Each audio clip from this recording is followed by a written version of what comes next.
Emergency alert. Hull integrity compromised.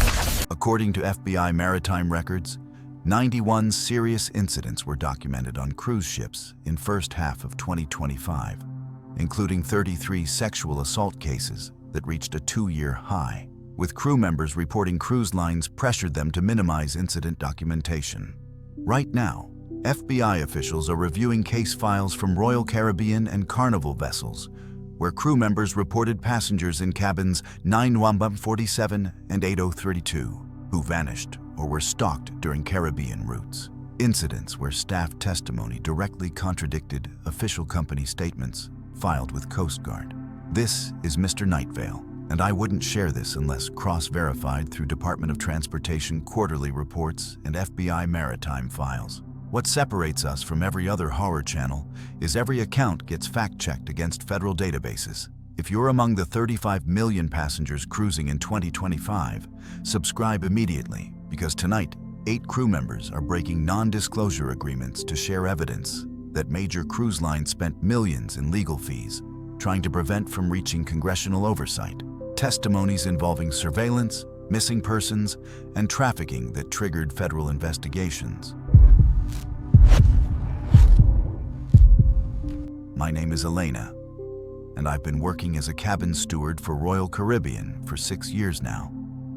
What I'm about to tell you happened in February 2024, and it's the reason I now triple-check every room I enter, inspect every electronic device I see, and can't stop looking over my shoulder, even on my days off.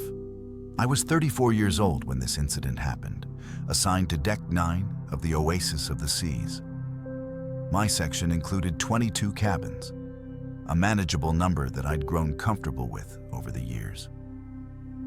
The Caribbean route was my regular assignment. 7-day loops between Port Canaveral, Cozumel, Jamaica, and the Bahamas. I knew the rhythm of these cruises intimately. Families with screaming kids in the suites, honeymooners requesting extra privacy, elderly couples who left generous tips and handwritten thank you notes. February 14th, Valentine's Day, a new cruise began. Among my 22 cabins was 9147, a standard interior room booked by a solo male passenger. The reservation system listed him as Marcus, age 53, traveling alone for 14 days. Nothing unusual about that. Plenty of people cruise solo, retirees, divorcees, business professionals taking a break. I'd serviced hundreds of solo travelers without incident. The first 2 days passed normally. I entered cabin 9147 twice daily, morning cleaning and evening turn-down service. The passenger kept the room exceptionally tidy. No clothes scattered on the floor, toiletries lined up precisely on the bathroom counter, bed barely disturbed. Almost like he wasn't really living in the space. The only personal item visible was a laptop on the desk and a phone charging on the nightstand. Day 3 changed everything. I knocked on cabin 9147 at 7:45 p.m. for turn-down service. No response.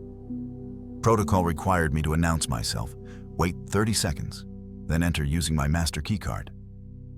As I pushed the door open, I heard a faint mechanical click, like a camera shutter. I froze, scanning the room. Empty. But something felt wrong. Then I saw it, a tiny glint of light at the peephole. I moved closer, my cleaning cart forgotten in the doorway. The light moved. Someone was on the other side, looking through. No, not just looking, photographing. I yanked the door open and stepped into the hallway. The passenger, Marcus, stood there, camera raised, lens still pointed at where I'd been standing. Our eyes met.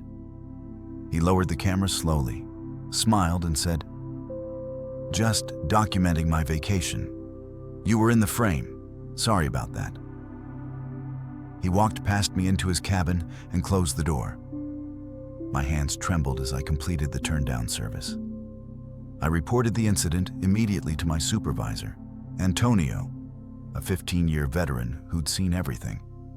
He listened, nodded, and said he'd make a note of it. When I pressed him about filing an official report, He told me, "Passengers take photos all the time. Unless he threatened you or touched you, there's nothing actionable. Just avoid being alone with him." That night, I couldn't sleep.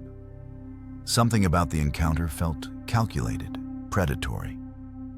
According to maritime security experts, over 60% of surveillance incidents aboard cruise ships go unreported because crew members fear retaliation or don't know proper reporting channels. The passenger in cabin 91147 was counting on exactly that silence. The next morning, I entered cabin 91147 with another steward, Maria, as backup. We worked quickly, efficiently. As I cleaned the bathroom, I noticed something odd. A phone charger plugged into the outlet near the mirror. The charging cable had a small rectangular box at the base, bulkier than standard chargers. I looked closer. There was a pinhole lens, a hidden camera, pointed directly at the shower. My stomach dropped. I grabbed my radio and called Antonio immediately. This time, he couldn't dismiss it. Security arrived within 10 minutes. They confiscated the device, interviewed me, and assured me they'd handle it internally. They instructed me not to discuss the incident with other crew members, standard protocol to avoid unnecessary panic. But I couldn't let it go. Over the next week, I began noticing Marcus everywhere. Photographing in the Windjammer buffet, sitting in corridors during shift changes, lingering near crew areas that passengers shouldn't access, and he was always taking pictures. I started asking other stewards if they'd noticed anything unusual. Conversation by conversation, the pattern emerged. Miguel from Deck 8 said Marcus had asked him to pose for a photo for his travel blog. Svetlana from Deck 10 mentioned he'd photographed her twice while she was pushing her cleaning cart. Paolo, a bartender, said Marcus had taken photos of him during his shift, claiming he was documenting the crew's excellent service. 47 crew members. I counted them myself. 47 different staff members who'd been photographed by the man in cabin 9147. On day 11 of the cruise, housekeeping found a USB drive on the floor outside cabin 9147. It had apparently fallen from Marcus's pocket. Protocol required us to turn lost items into guest services, but something made me hesitate. I took it to the security office instead. What they found on that USB drive made me physically ill. Folders, dozens of folders, each one labeled with a crew badge number. My badge number, RC9147ES, had its own folder. Inside, 214 photographs of me. Cleaning rooms, walking through crew corridors, eating in the staff cafeteria, getting off the ship during port days in street clothes. Photos spanning 18 months across 4 different cruises I'd worked. He'd been tracking me, not for weeks, for a year and a half. The security team discovered folders for 46 other crew members. Some contained hundreds of photos. Others had supplementary files, work schedules, home port information, social media screenshots. He'd built detailed profiles on nearly 50 crew members across multiple ships. Royal Caribbean operates multiple vessels. Cross-referencing the data revealed he'd sailed on 6 different ships in the past 2 years, systematically photographing crew members on each voyage. The most disturbing discovery: metadata embedded in the photos showed he'd used facial recognition software to catalog and organize his collection. He could search by face, location, date, uniform type. It was a surveillance database. Captain's orders were clear: detain Marcus for FBI questioning when we docked in Miami. But on day 12, during our Cozumel port stop, Marcus disembarked with his shore excursion group and never returned. Mexican authorities were notified, but by the time security realized he'd fled, he disappeared into the city. His passport was flagged internationally. He'd booked a return flight to Miami. He never showed up. His credit cards went dormant. He vanished. FBI Maritime Division statistics show that perpetrators of cruise ship surveillance crimes successfully evade arrest in 43% of cases because international jurisdictions complicate law enforcement coordination. Marcus became one of those statistics. The investigation revealed more disturbing details. Marcus had traveled under multiple variations of his first name and different booking accounts across different cruise lines. He'd been doing this for at least 5 years. Each cruise line maintained separate databases. No centralized system flagged repeat suspicious behavior across companies. He exploited that gap systematically. Management offered me a transfer to their Alaska route. They praised my vigilance. They gave me a commendation letter. But they couldn't give me what I actually needed: confirmation that I was safe. No restraining order was possible. You can't file one against someone whose real identity and location are unknown. The USB drive and camera were preserved as evidence in an open FBI investigation that, as of today, has produced no arrests. I took the transfer. I changed my social media accounts. I stopped posting photos that revealed my location. I cut my hair and started wearing glasses. Small changes that might make me harder to recognize if he's still out there, still searching for the faces in his database. But here's what haunts me most.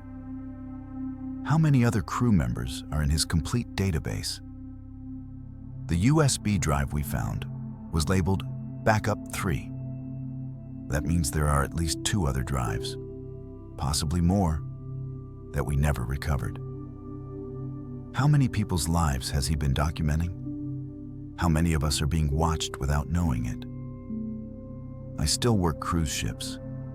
I still clean cabins on Deck 9, though on a different ship now.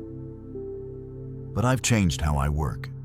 I inspect every electrical outlet, every smoke detector, every decorative item that could conceal a camera. I check peepholes from both sides. I photograph rooms before I enter them, documenting that recording devices weren't present when my shift began. And whenever I stay in a hotel, anywhere, I spend the first 10 minutes checking for hidden cameras, behind mirrors, inside alarm clocks, in air vents. I've found 3 cameras in hotel rooms over the past 18 months. 3. None of them placed by the hotels themselves. I reported each one to police. Each time, management claimed ignorance. Each time, the investigation went nowhere. Marcus taught me something that cruise lines don't want passengers or crew members to fully understand. These ships are floating cities with thousands of people, limited security personnel, and jurisdictional complications that make prosecution nearly impossible. They're perfect hunting grounds for someone patient enough to exploit the system.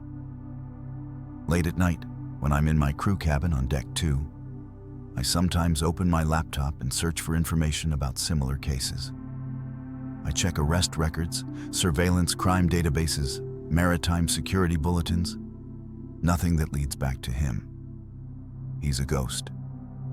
But somewhere, on a hard drive I'll never see, there are 214 photos of me, and I'll never know who else is looking at them. That's what they don't tell you in cruise ship employment brochures. Some passengers aren't taking vacation photos. They're building archives. And once you're in someone's database, you can never truly delete yourself from it. I'm 36 now. I still check every mirror, every outlet, every unexplained reflection of light. Because Marcus is still out there, and I have to assume I'm still in his collection. My name is Vincent, and I've been working as a night bartender for Celebrity Cruises for 3 years now. I'm 28 years old, and I serve drinks at the Sky Bar on Deck 12 of the Celebrity Eclipse.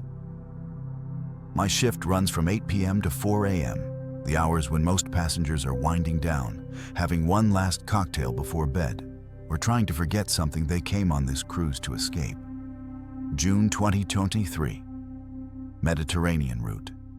Athens to Barcelona with stops in Santorini, Mykonos, and Naples. 7 days of beautiful weather, perfect sunsets, and thousands of passengers living their vacation fantasies. But on the night of June 17th, I served a woman her last drink. And I've spent every night since wondering if I could have done something, anything, to change what happened next. The Sky Bar has floor-to-ceiling windows overlooking the stern of the ship. During the day, it's brilliant with natural light. At night, it transforms into something else entirely. Dim lighting, soft jazz, and the endless black ocean stretching behind us. I work the main bar station, mixing drinks for the late-night crowd. Some nights are busy. Some nights, like June 17th, are quiet. At 2:47 a.m., a woman walked into the bar alone. I noticed her immediately because she looked out of place. Most passengers who come in that late are either celebrating or drunk, or both. She was neither. Mid-40s, wearing an elegant navy dress that looked expensive, but her makeup was smeared. Mascara streaked down her cheeks like she'd been crying. Her hair was disheveled. She walked to the bar slowly, deliberately, like every step required concentration. "What can I get you?" I asked, setting down a napkin. "Vodka martini, dirty, 3 olives." Her voice was steady, but her hands shook when she placed them on the bar. I made her drink. Premium vodka, vermouth, olive brine. I garnished it with 3 olives on a pick and slid it across to her. She picked it up, drank half of it in one long pull, then set it down and stared at the ocean through the windows. "Rough night?" I asked. It's a bartender's job to read the room. Sometimes people want to talk, sometimes they want silence. I couldn't tell which she needed. She laughed, a bitter, hollow sound. "You could say that." I wiped down the bar, giving her space but staying close enough to listen if she wanted to talk. After a minute, she spoke again. "I had an argument with my husband. Cabin 8032. Do you know how long we've been married?" "How long?" 19 years. 19 years. And I just found out he's been lying to me for at least 2 of them. I nodded. Bartenders hear confessions like priests. I've learned not to offer advice, just listen. She finished the first martini and tapped the glass. "Another." I made her a second drink. She sipped this one slower, pulling out her phone and staring at the screen. Her expression hardened. "We're supposed to stop in Santorini tomorrow," I said, trying to shift the mood. "Have you been before? The sunsets there are incredible." She looked up at me, and for a moment, her face softened. "I've always wanted to go to Santorini. That's why I booked this cruise. I thought it would be romantic." She laughed again, that same bitter sound. Romantic. Then she turned her phone toward me. On the screen were text messages. I only saw one line before she pulled it back. "This ends tonight." My stomach tightened. Something about the way she said it, the finality in her voice, made the hairs on my neck stand up. "Are you okay?" I asked. She looked at me for a long moment, then smiled, a sad, resigned smile. "You're sweet for asking. Most people don't." At 3:15 a.m., she ordered a third drink. I hesitated, but she wasn't slurring her words or stumbling. Just sad. Profoundly, devastatingly sad. She paid cash. I remember that detail because most passengers charge everything to their cabin accounts. She pulled out a $50 bill, told me to keep the change, and signed the receipt. "Jennifer." "Thank you for listening," she said. "You're a good bartender."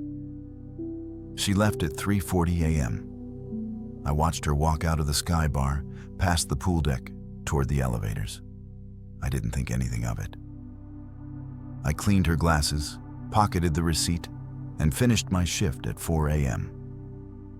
According to Coast Guard maritime incident reports, 73% of cruise ship disappearances occur between midnight and 6 a.m., when surveillance monitoring is reduced and fewer crew members are on deck. The window between 2 a.m. and 4 a.m. is statistically the deadliest time on any cruise ship. At 11 a.m. the next morning, I woke up to a knock on my cabin door. Security. They asked me to come to the main office immediately. A passenger was missing. Cabin 8032. A woman named Jennifer. Her husband had reported her missing when he woke up at 9 a.m. and realized she hadn't come back to the room. My blood went cold. "I served her last night," I said. "At the Sky Bar. She was there from 2:47 until 3:40 a.m. They took me to the security office and showed me surveillance footage. Jennifer leaving the Sky Bar at 3:42 a.m., 2 minutes after I remembered, walking toward the elevators, taking the elevator up, getting off on deck 14, then nothing. Deck 14 has limited camera coverage. The footage showed her walking toward the port side of the ship, near the railings, but the cameras didn't cover that entire section. She walked into a blind spot and never walked out. The captain ordered a full ship search. Every crew member was mobilized. We checked every cabin, every storage room, every maintenance corridor, every public area. We retraced the ship's route. The Coast Guard was notified. They dispatched helicopters and search vessels. For 3 days they searched. They found nothing. I gave my statement to security. I described her appearance, her demeanor, the drinks I served, the conversation we had. I handed over the receipt she'd signed. Her fingerprints were on it.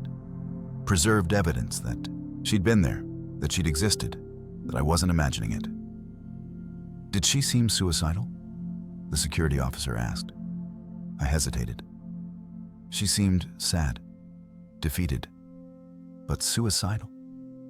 I don't know. She didn't say anything about hurting herself." Her husband gave his own statement. He claimed Jennifer had struggled with depression for years. He said she'd been acting erratically during the cruise, that he'd been worried about her mental state. He said he'd gone to bed early that night after their argument, assuming she'd gone for a walk to cool off. He seemed devastated. He cried during his interview. He demanded answers. He wanted to know why the ship didn't have better surveillance, why no one had stopped his wife from going to deck 14 alone at 4 a.m. The investigation continued. But as days passed, details emerged that didn't fit the grieving husband narrative. Jennifer's cabin steward reported that the couple had argued loudly multiple times during the cruise. Other passengers confirmed the fights. One couple from the neighboring cabin said they'd heard shouting on the night Jennifer disappeared, something about another woman and lies. Then the critical discovery. Jennifer's phone was recovered from a trash bin on deck 10. The phone that had shown those text messages. Security extracted the data. The messages were from her husband to another woman, a crew member, someone who worked on the ship. The affair had been going on for 8 months, spanning multiple cruises. Jennifer had only found out 3 days before she disappeared. The text, "This ends tonight," wasn't from Jennifer. It was from her husband, sent to his mistress. There was more. A life insurance policy, $2 million, taken out 6 months earlier. Beneficiary, the husband. The FBI boarded the ship when we docked in Barcelona. They arrested the husband on suspicion of murder. The case was reclassified from missing person to homicide investigation. But without a body, without witnesses, without surveillance footage showing what actually happened on deck 14, the case stalled. The husband's lawyers argued circumstantial evidence. They claimed Jennifer was depressed, that she jumped on her own, that the affair and insurance policy were unrelated coincidences. The case was eventually closed as presumed overboard. The husband collected the insurance money. No charges were ever filed. FBI Maritime Division reports that 41% of cruise ship deaths ruled as accidental or suicide involve beneficiaries who financially gain from the victim's death. Yet prosecution rates remain below 15% due to jurisdictional complexities and lack of physical evidence. I still work at the Sky Bar. Same shift, same deck, 12 windows overlooking the Black Ocean. I kept Jennifer's receipt. I'm not supposed to have it. It's evidence in a closed case. But I couldn't let it disappear into some storage facility. Her fingerprints are still on that paper. Proof she existed. Proof I should talk to her. Proof that for 20 minutes, someone listened to her pain. I think about that night constantly. The things she said, the way she looked at the ocean, the text message on her phone. Could I have stopped her? Should I have called security when she showed me that message? Should I have refused to serve her that third drink? Should I have walked her back to her cabin? Or would it have made no difference? If her husband wanted her dead, would he have found another opportunity? Another night? Another method? I'll never know. What I do know is this. I served Jennifer 3 vodka martinis on the last night of her life. I was the last person to have a real conversation with her. The last person who treated her like a human being instead of an obstacle or an insurance payout. And somewhere at the bottom of the Mediterranean Sea, she's still there, waiting for someone to prove what really happened on Deck 14. I'm 30 now. I've served thousands of drinks since that night. I've listened to hundreds of passengers tell me their problems. But every time a woman walks into the Sky Bar alone after midnight, looking sad, looking defeated, I freeze. Because I'm terrified I'll serve someone their last drink again. And next time, I won't just wonder if I could have stopped it. Next time, I'll know I should have tried. My name is Rachel, and I've been working as a medical officer for Princess Cruises for 12 years. I'm 45 years old now, and I manage the medical center on Deck 3 of the Caribbean Princess. I've treated thousands of passengers, everything from seasickness to heart attacks, broken bones to food poisoning. I've seen people at their worst moments and helped them recover. I've saved lives. But there's one patient I couldn't save, and it haunts me every single day. August 2022, Alaska cruise. 7 days through the Inside Passage, Juneau, Skagway, Ketchikan, and Glacier Bay. The medical center was quiet that week. A few cases of motion sickness, one sprained ankle from a shore excursion, routine medication refills for passengers with chronic conditions. Normal cruise medicine. Then, on day 4, during our transit through Glacier Bay, an elderly woman was brought into my examination room. She was 73 years old, thin to the point of frailty, wearing a cardigan that hung loose on her bony frame. Her husband walked beside her, his hand gripping her elbow. He did all the talking. "My wife has a stomach illness," he said. "She's been complaining about nausea since yesterday. I think it's something she ate." I looked at the woman. She stood perfectly still, eyes downcast, saying nothing. "What's your name?" I asked her directly. She glanced at her husband before answering. "Dorothy." That glance told me everything. According to the National Center on Elder Abuse, approximately 1 in 10 Americans aged 60 and older experience some form of abuse, with financial exploitation and physical abuse being most common. On cruise ships, where victims are isolated from support systems and medical professionals have limited authority, detection rates drop below 5%. I asked the husband to wait in the lobby while I examined Dorothy. He refused. "I'm her caregiver," he said. "She has dementia. She gets confused easily. I need to stay with her." "Sir, I need to conduct a private examination. It's standard procedure." He didn't move. "I'm staying." I looked at Dorothy. She was staring at the floor, her hands clasped tightly in her lap. Her fingers were trembling. "It's fine," she whispered. "He can stay." But it wasn't fine. I began the examination with her husband watching from a chair in the corner. Basic vital signs first. Blood pressure elevated, heart rate slightly fast, temperature normal. Then I asked Dorothy to remove her cardigan so I could check her abdomen. That's when I saw the bruises. Dark purple marks on both her upper arms. Symmetrical. 4 on each arm, positioned exactly where fingers would grip if someone were restraining her. Fresh bruises, maybe 2 or 3 days old. "How did you get these bruises?" I asked. Dorothy looked at her husband. "She's clumsy," he said before she could answer. "She falls a lot. I've been telling her to use the walker, but she's stubborn." I examined her arms more closely. Bruises from falls don't look like this.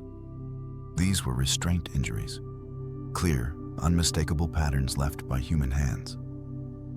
I moved to her wrists, more bruising. Ligature marks consistent with being bound. "Dorothy," I said gently, "can you tell me what happened?" She opened her mouth and closed it. Her eyes flicked to her husband again. "She doesn't remember," he said. "That's the dementia. She barely knows where she is half the time." I documented everything. Photographed the bruising, measured the marks, noted the symmetrical patterns. Then I examined her abdomen. She was severely malnourished. Her rib cage was visible beneath her skin. When I pressed gently on her stomach, she winced. "When was the last time you ate a full meal?" I asked. I don't know." "She doesn't have much appetite," the husband interjected. "I try to get her to eat, but she refuses." I ordered blood work. The results came back an hour later. Severe dehydration, malnutrition, vitamin deficiencies consistent with prolonged, inadequate nutrition. This wasn't dementia. This wasn't a clumsy elderly woman with a stomach illness. This was abuse. I told the husband I needed to admit Dorothy for overnight observation to address her dehydration. He protested, but I insisted, citing medical necessity and liability concerns. He finally agreed, but demanded to stay in the room with her. "Visitors aren't allowed overnight in the medical center," I said. "You can return in the morning." He left, but not before leaning close to Dorothy and whispering something I couldn't hear. She nodded silently. Once he was gone, I sat beside her bed.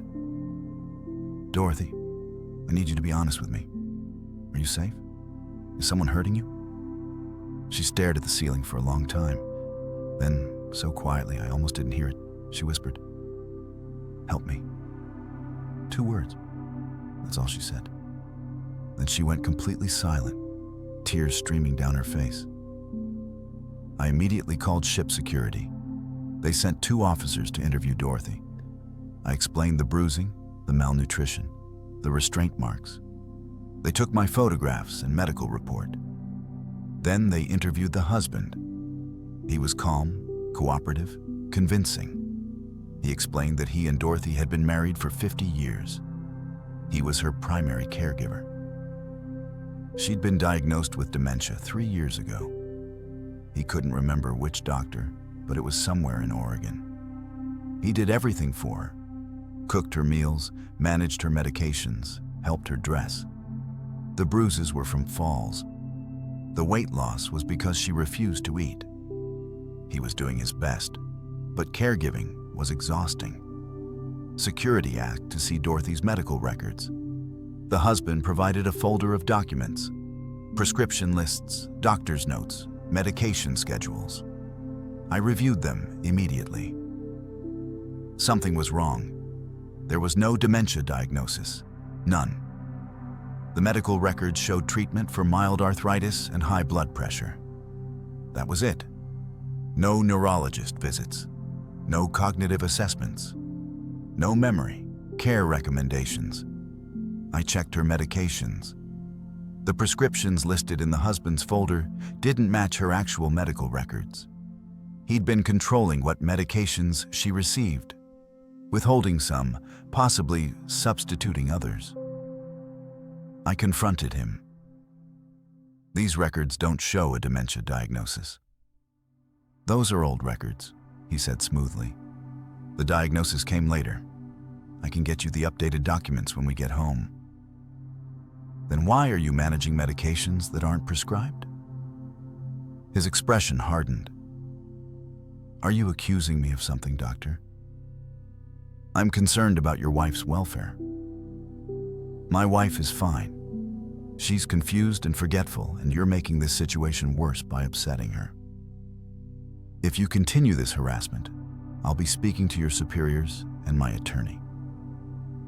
Maritime law experts report that fewer than 12% of suspected elder abuse cases identified aboard cruise ships result in successful interventions, primarily because ships operate in international waters where jurisdictional authority is unclear and victims are unwilling or unable to provide formal statements against their abusers.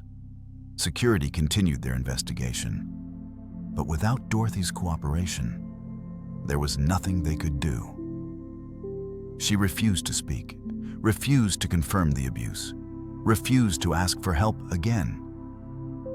The ship's legal team reviewed the case. Their conclusion: without a victim statement, without a formal complaint, without evidence of immediate danger, we had no legal authority to separate Dorothy from her husband or prevent him from taking her off the ship. I appealed to the captain. I showed him the photographs, the medical evidence, the inconsistencies in the husband's story. I understand your concern, doctor, he said, but our hands are tied. We can alert port authorities, but we can't force intervention. I contacted the Alaska State Troopers in Juneau before we docked. I filed a report. I sent them my documentation. They said they'd look into it, but without Dorothy filing a complaint, there was little they could do. On day 7, we docked in Seattle. I watched from the medical center window as Dorothy and her husband disembarked. She walked slowly, her husband's hand gripping her arm. She looked small, fragile, terrified. That was the last time I saw her. I filed an official incident report through the ship's medical documentation system. 3 days later, when I went to reference the report for a follow-up inquiry, it was gone. Deleted from the database. No record of Dorothy ever being treated in the medical center. No photographs, no notes, nothing. I contacted my supervisor. He said there was no record of any such report. He suggested I was mistaken, that perhaps I'd forgotten to save it properly. But I know what I documented. I know what I saw. Someone deleted that report. Someone wanted Dorothy's case to disappear. For months afterward, I searched online for Dorothy's name. I checked obituaries in Oregon, Washington, Alaska. I looked for news stories about elder abuse cases, missing persons, anything that might tell me what happened to her. Nothing. I still work on the Caribbean Princess.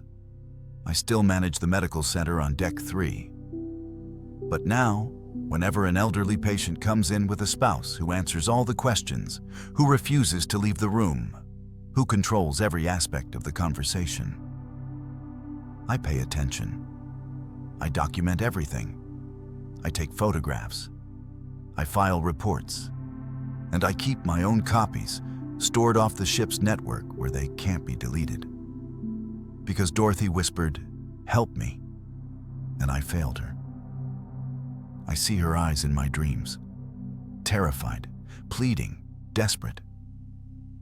I see her husband's hand gripping her arm as they walk down the gangway in Seattle. And I check obituaries. Every week, searching for her name, hoping I don't find it, but knowing deep down that I probably will. My name is Derek, and I've been working as a security officer for Norwegian Cruise Line for 8 years. I'm 39 years old, and I work overnight shifts on the Norwegian Epic, the hours when most passengers are asleep and the ship feels like a different place entirely. My patrol route includes crew-only areas on Deck 2, the engine rooms, storage facilities, and maintenance corridors that passengers never see. October 2023, Caribbean route, Port Canaveral to Cozumel, Jamaica, and Grand Cayman. Standard 7-day cruise. Nothing unusual about the manifest. 3,800 passengers, 1,200 crew members, routine cargo. But on the night of October 22nd, I discovered something that changed how I see every single person who boards these ships. It was 3:20 a.m. I was conducting my third patrol of the night, walking through the maintenance corridor on Deck 2. This area is restricted, engineering personnel only, accessed by keycard with specific clearance codes. The corridor houses critical ship systems, electrical panels, HVAC controls, and most importantly, the server room where all passenger data is stored. As I rounded the corner near junction F-17, I saw something that stopped me cold. The security door to corridor F-17 was propped open with a fire extinguisher. That door is supposed to be locked at all times. Restricted access. Only senior engineering staff have key cards for that section. I radioed the situation to the security command center, then approached cautiously. Standard protocol. Assess the situation, identify potential threats, wait for backup if necessary. But something felt wrong. Nobody props open a restricted door at 3 a.m. unless they're doing something they shouldn't. I entered the corridor. Dim emergency lighting, the hum of machinery. And 30 feet ahead, a figure in a crew uniform crouched near the server room door, working on the access panel with some kind of electronic device. "Hey, security, step away from the door." The figure jerked upright, male, early 30s, wearing a Norwegian engineering uniform with a crew badge clipped to his shirt. He turned toward me, hands raised. "Easy, man. I'm IT, just running diagnostics on the access system. It's been glitching." I kept my distance, hand on my radio. "What's your name and crew number?" "Tyler. Crew number, hang on, I can pull up my ID." That hesitation was my first red flag. Every crew member knows their number by heart. You use it dozens of times a day for everything from meal service to cabin access. Stay where you are. Don't reach for anything. I called for backup and requested verification on a crew member named Tyler in the IT department. 30 seconds later, the response came back. No crew member by that name on the manifest. No IT contractor scheduled for maintenance on Deck 2 tonight. My adrenaline spiked. "You're not on the crew list. Who are you really?" "There must be a mistake in the system," he said smoothly. "I was brought on in Port Canaveral for this specific contract work. Check with Daniela in HR." Another red flag. There's no Daniela in HR. Backup arrived. 2 security officers, Brandon and Yuki. We detained the man, conducted a search, and found items that made my blood run cold. 3 USB drives hidden in his pockets, 2 credit card skimmers disguised as key fobs, 4 blank crew badges, a laptop in a bag nearby with files containing social security numbers, passport scans, credit card information, data belonging to over 400 passengers. According to FBI cybercrime statistics, identity theft operations aboard cruise ships increased by 67% between 2022 and 2024. with criminals using fake crew credentials to access passenger data systems on vessels where international jurisdictional complications make prosecution difficult, and security oversight is fragmented across multiple corporate entities. We brought him to the security detention room and started the interrogation process. He refused to answer questions without an attorney, smart but incriminating. We contacted the FBI office in Miami and notified Norwegian's corporate security team. The laptop we seized told the story. The man, his real name was never confirmed, had boarded the ship in Port Canaveral 5 days earlier using fake credentials. He'd created a crew member profile, complete with fabricated employment history, forged documentation, and a badge printed on equipment sophisticated enough to pass casual inspection. But it got worse. Much worse. Cross-referencing his digital footprint revealed he'd done this before. 3 different cruise lines over 6 months. Royal Caribbean, Carnival, Norwegian. Different ships, different names, different fake crew positions. Sometimes IT, sometimes maintenance, sometimes food services. Always positions that gave him access to restricted areas with minimal supervision. He'd stolen financial data from over 12,000 cruise passengers across those 6 months. Social security numbers, credit card details, passport information, home addresses, every piece of data needed for comprehensive identity theft. The FBI arrested him when we docked at Port Canaveral 2 days later. They connected him to a larger identity theft ring operating internationally. Criminals who specifically targeted cruise ships because of the security vulnerabilities, the transient nature of crew populations, and the jurisdictional complexity that makes investigation difficult. Norwegian gave me a commendation, a certificate, a bonus, recognition for stopping a major security breach. But what happened next made me realize the problem was far bigger than one man with fake credentials. I filed a detailed incident report describing how I discovered the intruder. During the investigation, I learned something that still keeps me awake at night. 2 other security officers had seen the same man in restricted areas on previous nights. They'd checked his badge, which appeared legitimate, and let him continue. They never verified his crew number, never questioned why an IT contractor was working at 2 a.m. in maintenance corridors. One officer told me he didn't want to bother someone just doing their job. The other said he assumed someone else had approved the access. That man had free access to restricted areas for 5 days. 5 days to install keyloggers, copy databases, photograph passenger documents left in administrative offices, plant skimmers in payment terminals.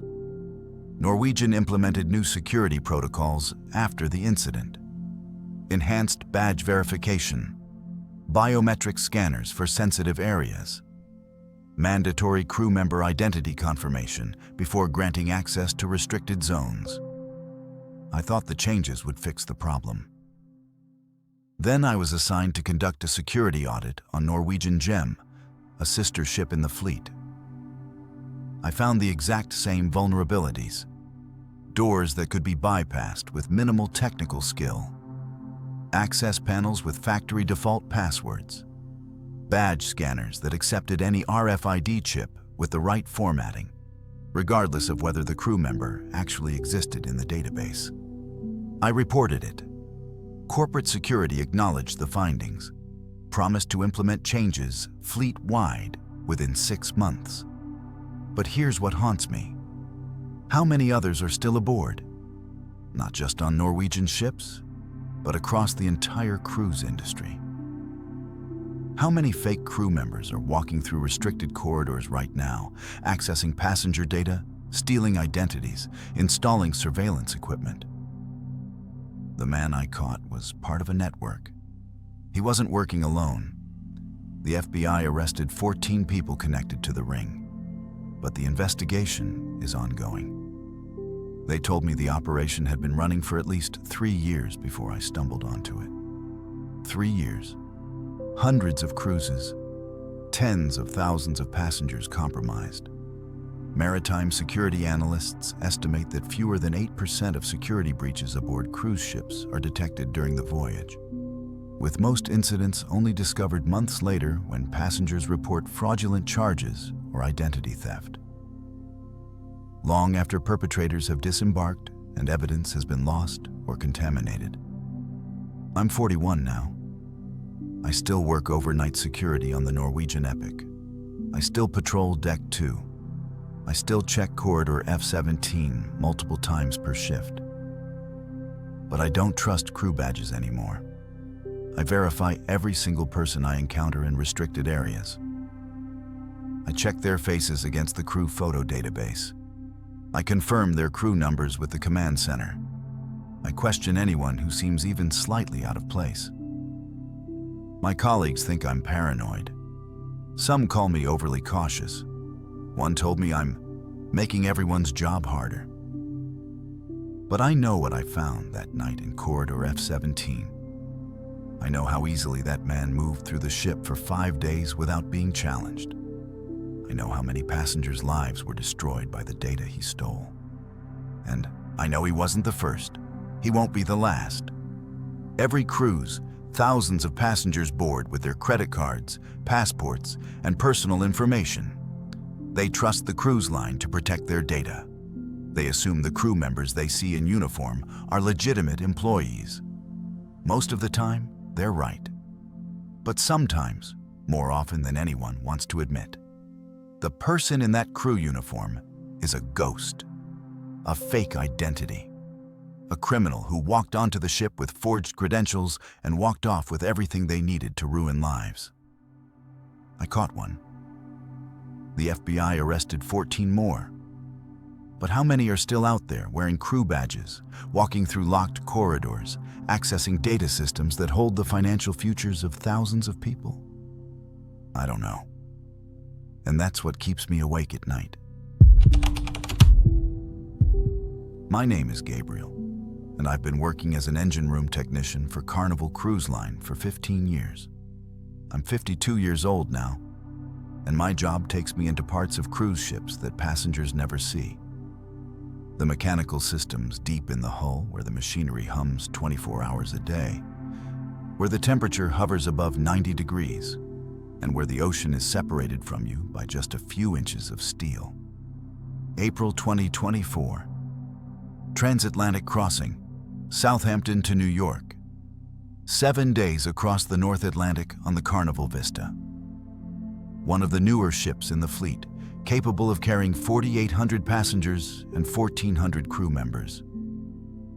I've done hundreds of transatlantic crossings. They're routine maintenance periods for us. Fewer port stops means more time to inspect systems, perform preventive maintenance, and check spaces that are difficult to access during regular cruises. On day 4, Mid-Atlantic, 3 days from New York, I was assigned to inspect ballast tank B7, located deep in the ship's hull near the bow. Ballast tanks are part of the ship's stability system. They hold seawater that's pumped in or out to balance the vessel depending on passenger load, fuel levels, and sea conditions. Between ports, they're usually empty or partially filled with seawater. Nobody lives down there. Nobody should be down there. I descended 3 levels below the main engine room, following the access corridor to the forward ballast compartments. The air was thick, humid, smelling of oil and salt water. I reached access hatch B7, unlocked it with my maintenance key, and pulled the heavy door open. What I saw made me freeze. A mattress, blankets, food containers, empty cans, water bottles, bread wrappers, clothes folded in a corner. And most disturbingly, 3 passport photos taped to the bulkhead. 3 different faces, 3 different people. Someone had been living here. Multiple people. I backed out immediately and radioed my engineering supervisor, Anthony. He arrived 10 minutes later with 2 security officers.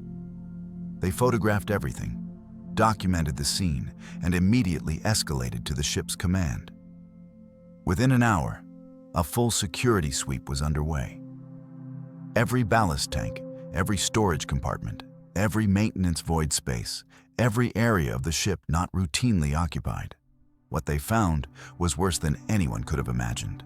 According to International Maritime Organization stowaway incident reports, cruise ships have become increasingly targeted by human trafficking networks due to their transatlantic routes, complex internal layouts providing hiding spaces, and security systems focused primarily on passenger areas rather than crew-only mechanical spaces where unauthorized occupants can remain undetected for days.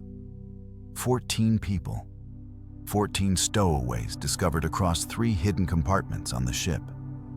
Ballast tank B7 had housed 3 people.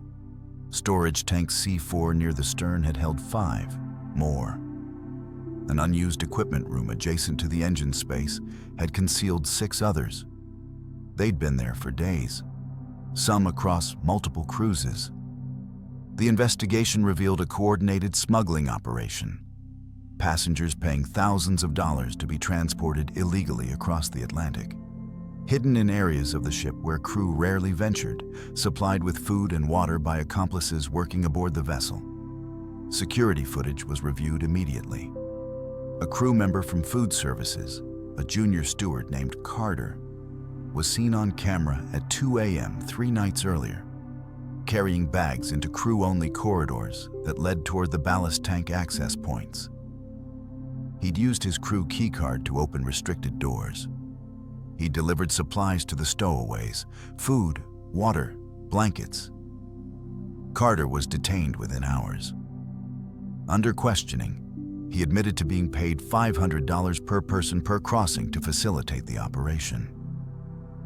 He'd been doing it for 6 months, 8 crossings.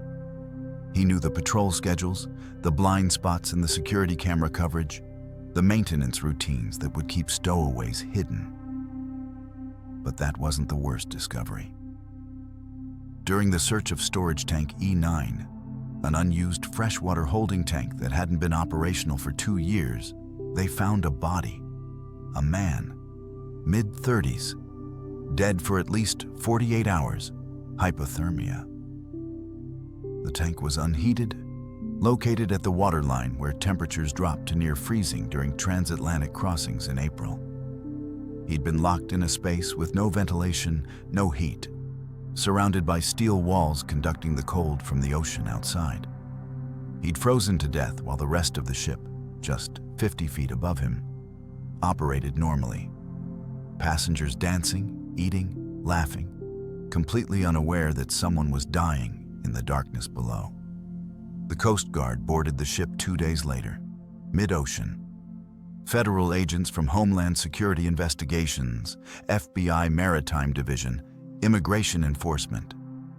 They interviewed every stowaway, processed fingerprints, collected DNA evidence, reviewed security footage frame by frame. The operation had been running for over a year. 4 previous cruises on the Carnival Vista had transported stowaways. Other ships in the Carnival fleet showed similar patterns. The trafficking network had infiltrated multiple vessels, recruiting crew members who had access to restricted areas and knowledge of ship operations. 6 people were arrested, 2 crew members and 4 passengers who'd been coordinating the smuggling from the booking side. Carter, the food service steward, cooperated with investigators. He identified the network's contacts, explained the payment structure, and provided evidence that led to additional arrests in Southampton and Miami. The deceased stowaway's identity was confirmed through fingerprints. A man from Syria who'd paid $12,000 to be smuggled to the United States. His family had sold their home to fund the journey. He'd been promised safe passage, a new life, work opportunities. Instead, he died alone in a freezing tank in the middle of the Atlantic Ocean. When investigators searched his belongings, a small backpack hidden in the tank with him, they found children's drawings, crayon pictures of houses, stick figure families, a child's handwriting saying, "I love you, Papa," in Arabic. He had children, A family. People who thought he was on his way to a better life. People who had no idea he'd died days earlier, or where his body was, or what had happened. Federal prosecutors report that maritime human trafficking cases have increased 43% since 2020, with cruise ships representing a growing vector for illegal immigration due to their international routes, large transient crew populations, and jurisdictional complexities that make investigation and prosecution challenging across multiple national and international law enforcement agencies. Carnival faced federal charges for security failures. The case went to trial. I testified. I described what I found in ballast tank B7, the conditions in those spaces, the inadequate monitoring of crew access to restricted areas. 2 weeks after I testified, I received a phone call at 3 a.m. A voice I didn't recognize told me I should keep my mouth shut if I valued my family's safety. The call came from an untraceable number. It lasted 15 seconds. I reported it to federal authorities. They said the trafficking organization had contacts in multiple countries and a history of intimidating witnesses. They offered protection, but said they couldn't guarantee my safety indefinitely. Carnival's corporate security team relocated my family, my wife and 2 teenage daughters, to a different state under a confidential resettlement agreement. I transferred to a different cruise line under a new employment contract with a non-disclosure clause. My name was removed from public court records. My testimony was sealed. I still work cruise ships. Different company, different routes. But the job is the same. Maintaining mechanical systems, inspecting ballast tanks, checking the dark spaces deep in the hull where nobody else goes. And now, every time I open an access hatch to a tank or storage compartment, I check for signs. Mattresses, food containers, personal belongings. Evidence that someone is hiding where they shouldn't be. I find things sometimes, not stowaways. Security has improved dramatically since the incident. But traces. A water bottle left in a corner. A blanket folded behind a pump. Signs that someone was there recently, even if they're gone now. I report everything. Document everything. Photograph everything. Because I can't forget what I found in ballast tank B7. And I can't forget the man who died in storage tank E9, clutching a backpack with his children's drawings inside. His name was Logan. He was 34 years old. He had a wife and 2 children waiting for him in Turkey, expecting him to call when he arrived in America. They waited for weeks. When authorities finally contacted them, they learned he'd died alone in the dark, freezing to death while thousands of people above him enjoyed their vacation. His family never got his body back.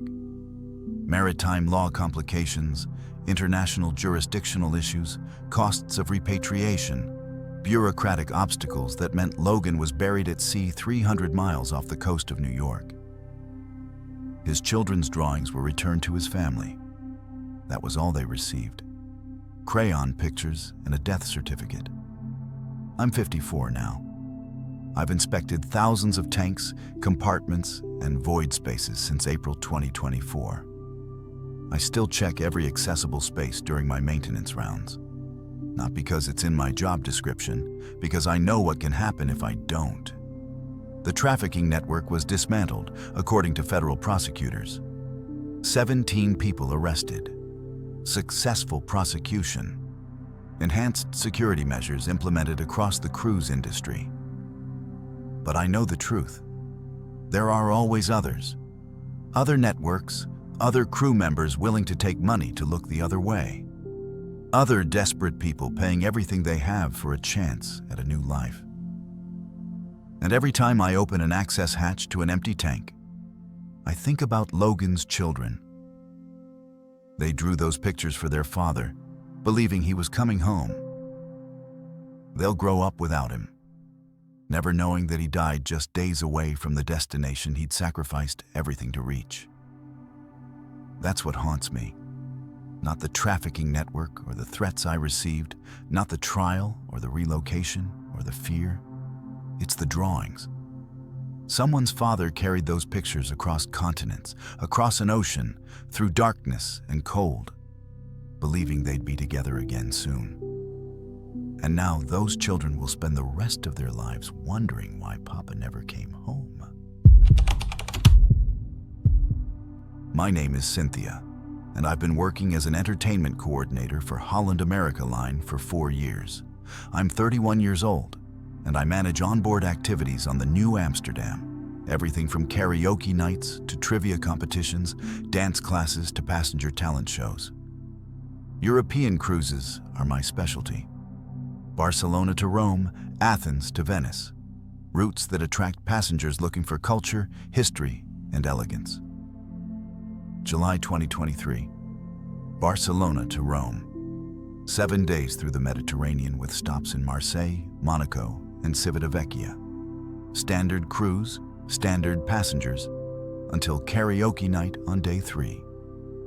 The Lido Lounge fills up around 9 p.m. every karaoke night. Passengers sign up earlier in the day, mostly younger crowds wanting to sing pop songs, older passengers requesting classics, a few brave souls attempting opera. It's usually fun, light entertainment. People laugh, applaud, enjoy the performances without taking anything too seriously. At 10:15 p.m., a woman approached me at the sign-up desk.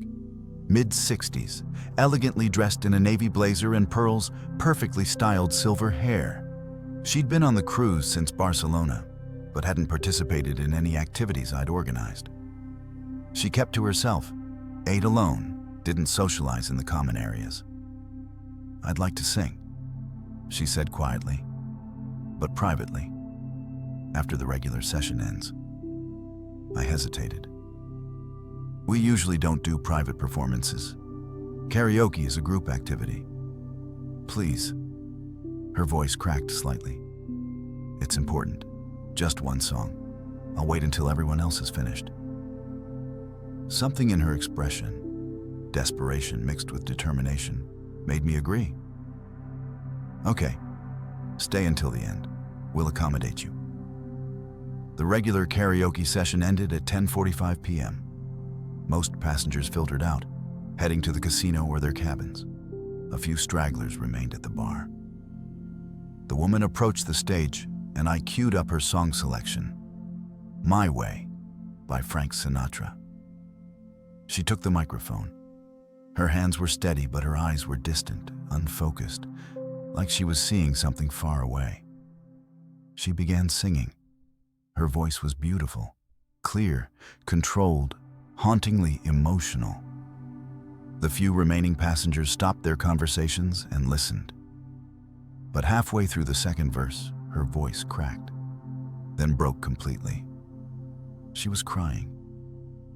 Still holding the microphone, tears streaming down her face, she continued singing through the tears. "I did it my way." The atmosphere in the lounge shifted. Uncomfortable. Heavy. People looked away, unsure whether to applaud or leave. I moved toward the stage, but she finished the song, the final note hanging in the air like a confession. Silence. Then she set down the microphone and walked off stage, still crying. I followed her to a private room behind the lounge, a storage area where we keep equipment and supplies. She sat down on a folding chair, hands shaking, mascara running down her cheeks. "Are you okay?" I asked. "Can I get you water? Should I call medical?" She shook her head. "No, I'm fine. I just needed to do that. Needed to sing that song.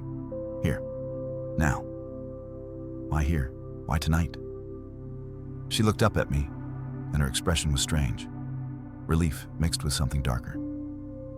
"Because this is my freedom anniversary. 5 years ago today, I killed my husband." My blood went cold. She continued as if she were discussing the weather. "He was abusive. 27 years of marriage, physical, emotional, financial control. I couldn't leave. He'd threatened to kill me if I tried. So I made it look like an accident. She pulled a folded newspaper clipping from her purse and handed it to me. The headline read, "Local man drowns in boating accident." The article described a man who'd fallen overboard during a solo fishing trip. His body was recovered 3 days later. Cause of death: accidental drowning. No foul play suspected. "I loosened the railing on his boat," she said calmly. "He'd been drinking. He always drank when he went fishing. He leaned against the railing, it gave way, and he fell into the water. By the time anyone found him, it was too late."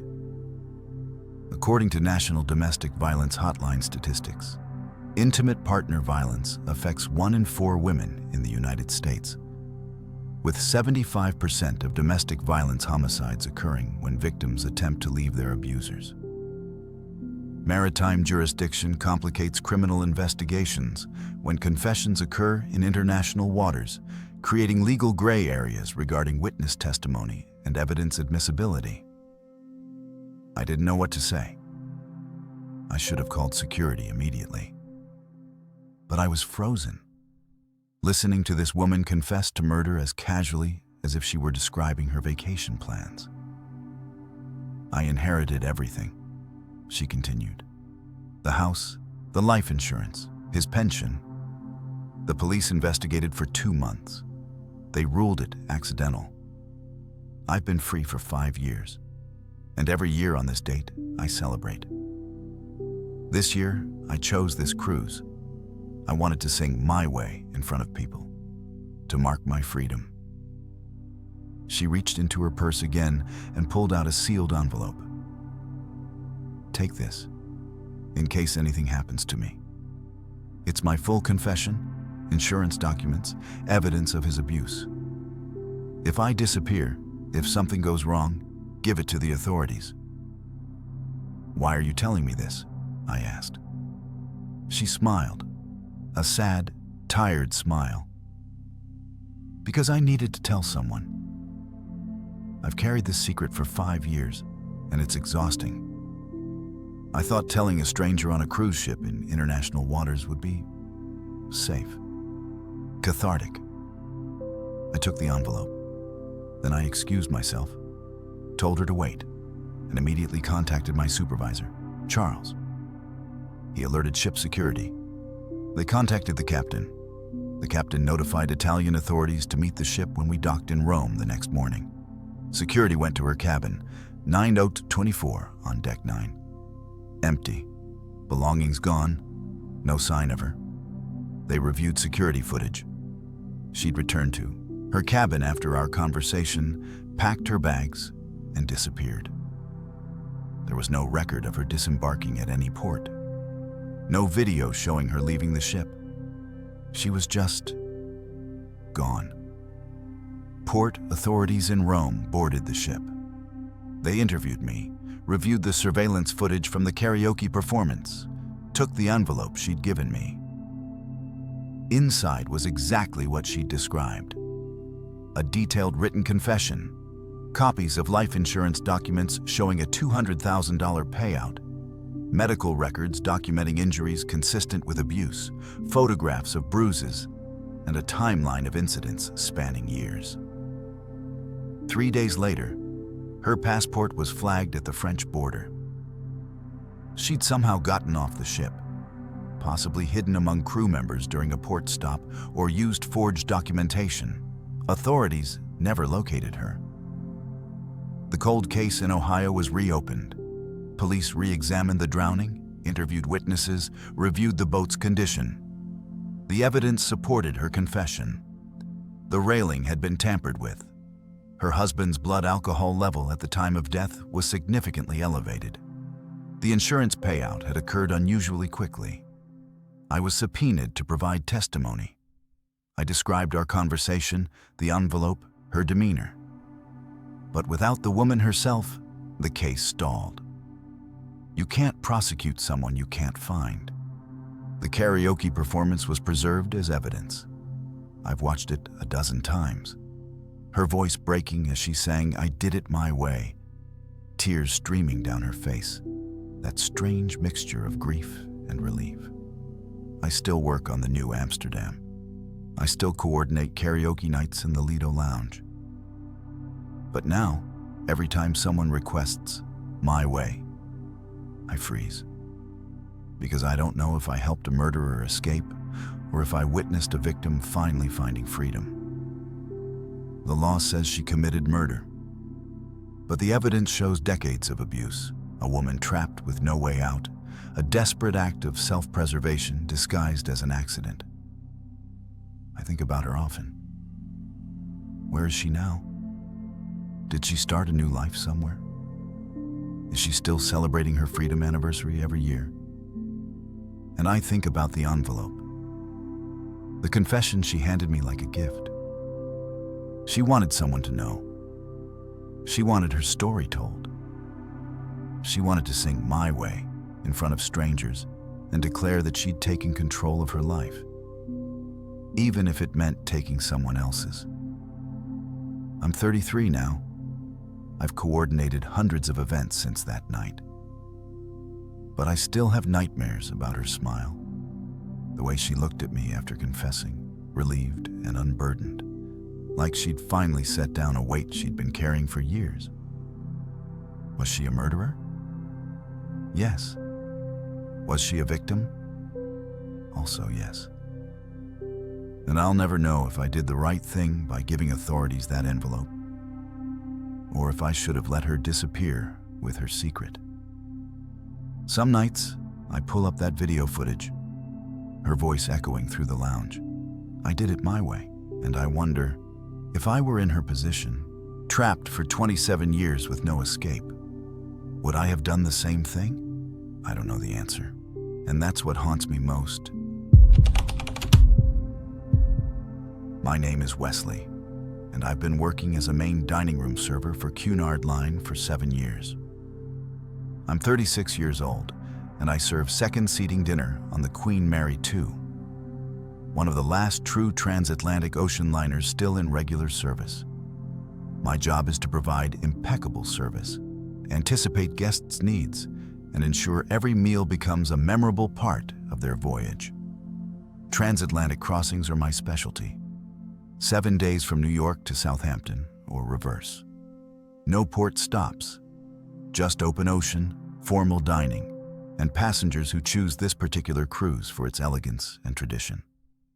The Queen Mary 2 attracts a specific clientele: retirees celebrating anniversaries, business travelers avoiding airplanes, families seeking a unique experience. November 2022. Eastbound crossing, New York to Southampton. I was assigned table 47 in the Britannia restaurant, a table for 4 near the starboard windows.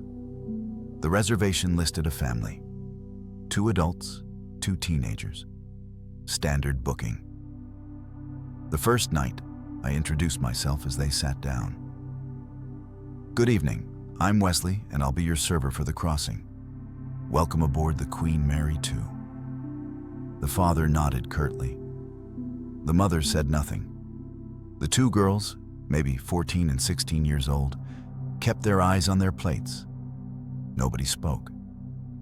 May I start you with something to drink? I asked, extending menus. The father took all 4 menus before anyone else could reach for them. Water for everyone. We'll have the chicken for all 4 of us. I hesitated.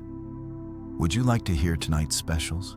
We have chicken, 4 orders, that's all. The girls didn't look up. The mother's hands trembled as she reached for her water glass. I served the meal. They ate in complete silence. No conversation. No eye contact between family members. The girls looked exhausted. Dark circles under their eyes, shoulders hunched, faces pale. When I cleared their plates, I tried to engage the girls directly. How are you enjoying the ship so far? Have you explored the... They don't speak English well, the father interrupted. Don't waste your time. But I'd heard one of the girls whisper "thank you" earlier when I'd poured her water. Her English was perfect. Something felt wrong. On the second night, The pattern repeated. Silent arrival. Father ordering for everyone. No conversation. The mother barely touched her food. The girls looked more exhausted than before. By the third dinner, I started paying closer attention. The father controlled everything. Ordered without consulting anyone. Forbade the girls from speaking to staff. Physically positioned himself between them and the restaurant entrance, as if blocking an exit. During dessert service, as I placed tiramisu in front of one of the girls, she slipped me a folded napkin. She did it quickly, subtly, her hand trembling. I pocketed it without looking and continued serving. In the galley, I unfolded the napkin. Written in pencil, shaky handwriting. Help. Not our parents. My heart stopped. I found my supervisor, Jaden, immediately and showed him the note. He radioed ship security without hesitation. Within 10 minutes, 2 security officers were reviewing the family's booking information while I returned to the dining room, maintaining my composure and serving other tables normally. Security ran the family's documentation. The passports looked legitimate at first glance, but a deeper check revealed inconsistencies. The surnames didn't match properly. The boarding documents had been processed through a third-party travel agency that Cunard's system flagged for previous irregular bookings. According to the National Center for Missing and Exploited Children, cruise ships have become increasingly targeted by child trafficking networks due to international travel routes, limited law enforcement presence during ocean crossings, and boarding procedures that prioritize efficiency over thorough identity verification, allowing forged documentation to pass initial screening. Security contacted the FBI's Maritime Division and Interpol. Within an hour, they confirmed what we'd suspected. The 2 girls had been reported missing from Denver International Airport 2 weeks earlier. Amber Alert active. Real parents frantically searching. The girls had been abducted by an organized trafficking ring and were being transported to Europe using forged family documents. The couple at table 47 weren't their parents. They were traffickers. Security coordinated with British authorities to arrest the couple upon arrival at Southampton. The plan required absolute discretion. If the traffickers suspected anything, they might harm the girls or attempt to escape during the crossing. I had to continue serving table 47 normally for 4 more nights. Every dinner, I smiled, took orders, served food, and cleared plates while knowing those girls were being held captive. The father watched me constantly, suspicious, assessing whether I'd noticed anything unusual. I kept my expression neutral, my service professional, my interactions brief. The girls never made eye contact with me again. They'd taken an enormous risk passing me that note. I couldn't acknowledge it, couldn't give them any sign that help was coming, couldn't do anything except serve dinner and pretend everything was normal. It was the hardest 4 days of my career. On the final morning, as the Queen Mary II approached Southampton, security coordinated with British Border Force and police. The plan was to allow the family to disembark normally, then arrest them at the terminal before they could leave the port. I watched from the crew deck as they walked down the gangway. The father carried 2 suitcases. The mother walked slightly ahead. The girls followed, flanked on both sides, still silent, still terrified. British police arrested them 30 feet from the terminal exit. Armed officers surrounded the couple. The girls were immediately taken to a separate vehicle. I later learned they were unharmed physically, exhausted, traumatized, but safe. The investigation revealed an international child trafficking operation using cruise ships to transport victims. The ring had successfully moved children on at least 14 previous crossings across multiple cruise lines. They exploited weaknesses in maritime security, minimal identity verification during boarding, reliance on travel agency documentation, and the assumption that families traveling together were legitimate. The FBI interviewed me via video link. I testified about the note, the family's behavior, the father's controlling demeanor. The girls confirmed everything I'd observed. They'd been abducted at the airport, held in a hotel for 3 days, then brought to the cruise terminal with forged passports and boarding passes. The couple received 25-year sentences. Authorities arrested 9 additional people connected to the trafficking network. Cunard gave me a victim advocacy award. The girls' real parents sent me a letter thanking me for paying attention when others might have dismissed the situation as family business. But I learned something disturbing during the investigation.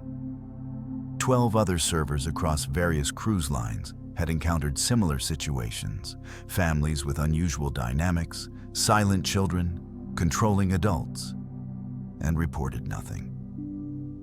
They'd been trained to respect customer privacy, to avoid intruding on family matters, to prioritize service over suspicion. How many children had those servers unknowingly served while they were being trafficked? I now train Cunard's dining staff on recognizing human trafficking signs. I teach them that customer privacy doesn't override safeguarding responsibilities. I show them what to look for. Children who won't make eye contact, adults who answer all questions, families with unusual power dynamics, documents that seem slightly off. I'm 38 now. I still serve second-seating dinner on the Queen Mary II. I still get assigned to table 47 on transatlantic crossings. And every single time I approach that table, I remember 2 terrified girls who risked everything to pass me a note written on a napkin. I remember their exhausted faces, their silent fear, their desperate hope that someone, anyone, would notice something was wrong. I think about all the crossings before November 2022. How many silent tables did I serve? How many families seemed slightly unusual, but not unusual enough to question?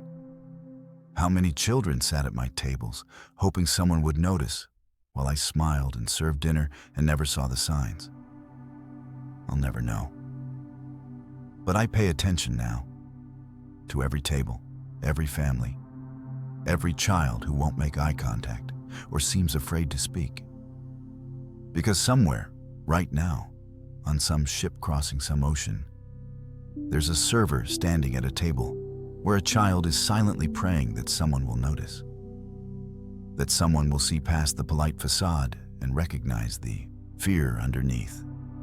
I was that someone for 2 girls at table 47, and I'll spend the rest of my career making sure I never miss another silent table again.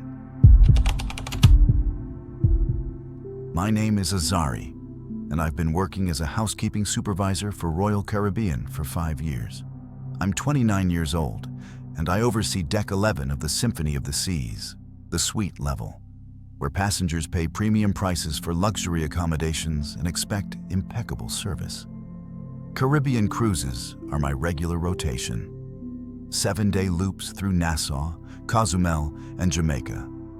Serving couples celebrating anniversaries, families splurging on vacation, and honeymooners starting their marriages in paradise. January 2024. A new cruise began out of Miami. Among the suites under my supervision was 11,001, the premium honeymoon suite with a private balcony, king bed, separate living area, and marble bathroom. The reservation was booked through a high-end travel agent. Newlyweds, 7-night cruise, all-inclusive package. The first 3 days passed normally. I supervised the daily cleaning, ensured turn-down service was perfect, left champagne and chocolate-covered strawberries as complimentary gifts. The couple seemed typical. Young, attractive, matching wedding bands, honeymoon glow. I saw them briefly in the hallway on day 2. The bride smiled politely.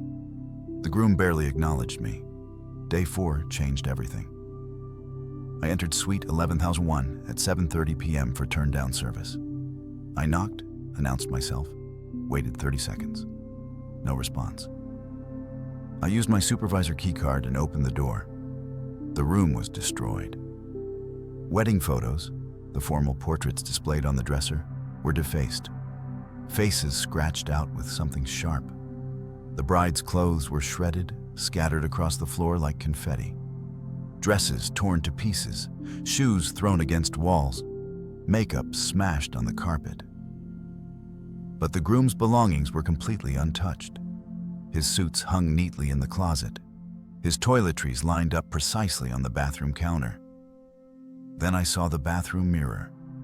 Written in bright red lipstick, large letters covering the entire surface. He knows. My hands trembled as I radioed security immediately. 2 officers arrived within 5 minutes. They photographed everything, documented the scene, then located the couple at the ship's casino on deck 4. The groom was playing blackjack, laughing with other passengers. The bride sat beside him, silent, staring at nothing. Her arm was bruised. When security approached and asked them to return to their suite, the groom's expression hardened. The bride flinched.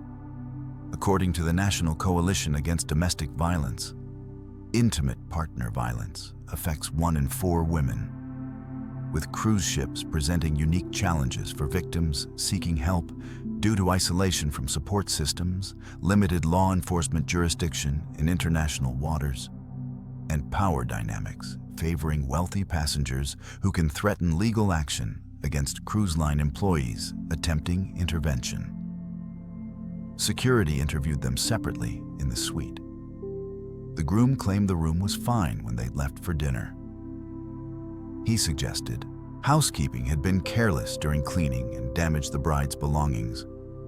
When asked about the lipstick message, he said his wife must have written it as some kind of joke. I was brought in to give my statement. I described the room's condition, the deliberate destruction, the targeted nature of the damage. Security asked if I'd seen evidence of a struggle. I mentioned the bride's bruised arm. Then, security interviewed the bride alone. I stood outside the suite, waiting to provide additional testimony if needed. When they emerged 15 minutes later, the officer's expression told me everything. She claims everything's fine, says she had an accident with her suitcase, knocked over her makeup, got frustrated and threw some clothes around. The lipstick message was supposed to be romantic, something about a private joke between her and her husband. That's not what happened, I said. Look at the room. That's not frustration, that's violence. Without her cooperation, there's nothing we can do. But I couldn't let it go. Suite 11001 had a security camera installed after a previous incident involving theft. The camera was positioned near the entrance, providing a view of the main living area. Security footage was only reviewed in cases of reported crimes, but I knew the system. I spoke to the head of security privately, explained my concerns, and requested he review the footage from earlier that day. He was reluctant. Viewing footage without passenger consent raised privacy issues. But the destroyed room provided justification. What the footage showed made me physically ill. The groom throwing the bride against the wall, her falling, trying to get up, him grabbing her hair, shouting, no audio, but his rage was visible in every movement. Him systematically destroying her belongings while she cowered in the corner. Him writing the lipstick message on the bathroom mirror while pointing at her, clearly threatening her. The worst part? The bride trying to escape. She ran to the suite door. He blocked it, pushed her back, stood in front of the exit like a guard. She was a prisoner. Security compiled the footage and presented it to the captain. This was beyond housekeeping jurisdiction.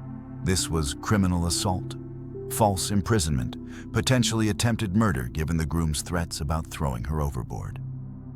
But then the complications began. The groom was a prominent attorney from Boston. His family was wealthy, connected, and had booked multiple suites on the cruise. They were celebrating a family reunion alongside the honeymoon. When security informed him they'd reviewed the footage and were considering detaining him, he threatened a massive lawsuit against Royal Caribbean for invasion of privacy, defamation, and unlawful detention. His family hired Maritime lawyers who contacted the cruise line's corporate legal team before we'd even docked at the next port. Pressure came from executives.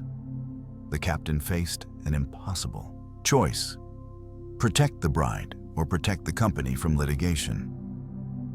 The compromise was cowardly. Allow the couple to remain aboard with a security detail assigned to monitor them.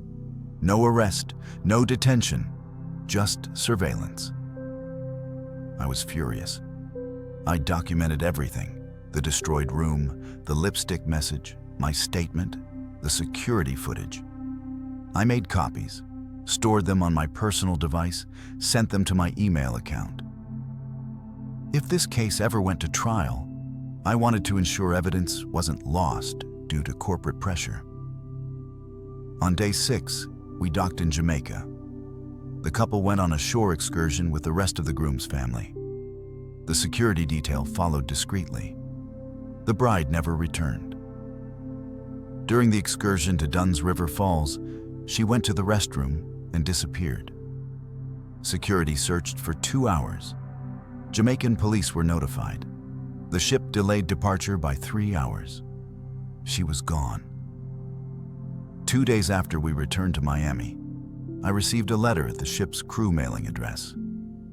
Handwritten, postmarked from Jamaica. It was from the bride. She thanked me for trying to help her. She explained she'd planned her escape for months, married the groom despite knowing about his violence, because she needed to get away from her own abusive family situation. She'd thought she could manage him, thought the honeymoon would be different. She was wrong. The Jamaica port stop was her chance. She'd researched women's shelters, contacted organizations that help domestic violence victims, and arranged her escape during the excursion. She was safe. She was filing for divorce. She was never going back. She asked me not to try to contact her. She needed to disappear completely. FBI Maritime Division reports that 12% of domestic violence incidents aboard cruise ships result in victims successfully escaping their abusers during port stops, with Caribbean ports providing particularly effective exit routes due to established victim support networks and jurisdictional protections that make extradition difficult when victims claim asylum based on abuse. The groom returned to Boston. 6 months later, the divorce was finalized in absentia. She'd filed through an attorney representing her remotely, claiming irreconcilable differences and abuse. The groom contested nothing. He wanted it over quietly. Bad publicity for a prominent attorney. I kept copies of everything: the security footage, the photographs of the destroyed suite, the lipstick message, her letter. I stored them in multiple locations. If he ever tries to remarry, if any woman ever needs proof of what he's capable of, that evidence exists. I'm 31 now. I still work on Deck 11 of the Symphony of the Seas. I still oversee Suite 11001 on every cruise.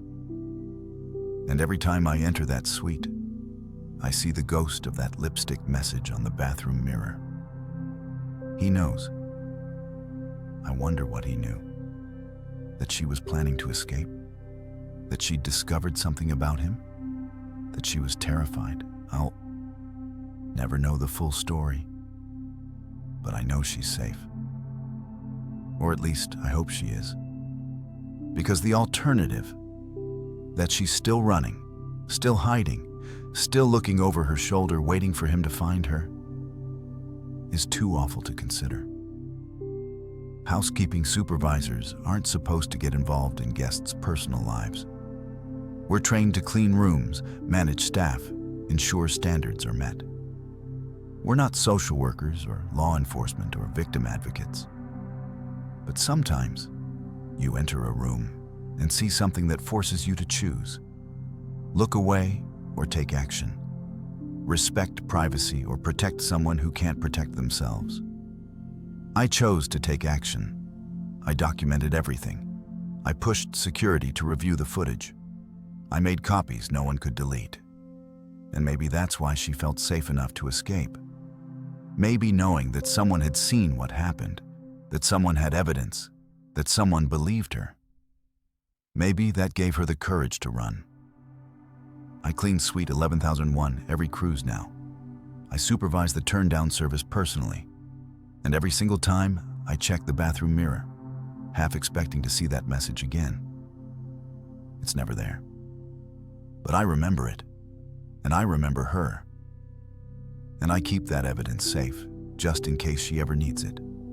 Because saving someone isn't always about rescuing them in the moment. Sometimes it's about preserving proof that what happened was real, that she wasn't crazy, that his violence wasn't her fault. Sometimes evidence is the only weapon a victim has, and I made sure she'd have it if she ever needed it. That's it for tonight's stories. If these testimonies left you questioning what really happens in the shadows, hit subscribe and turn on notifications. Because every week, we bring you verified accounts that cruise lines don't want you to hear. Drop a comment about which story disturbed you most. Until next time, stay vigilant. This is Mr. Nightveil, where every whisper tells a nightmare.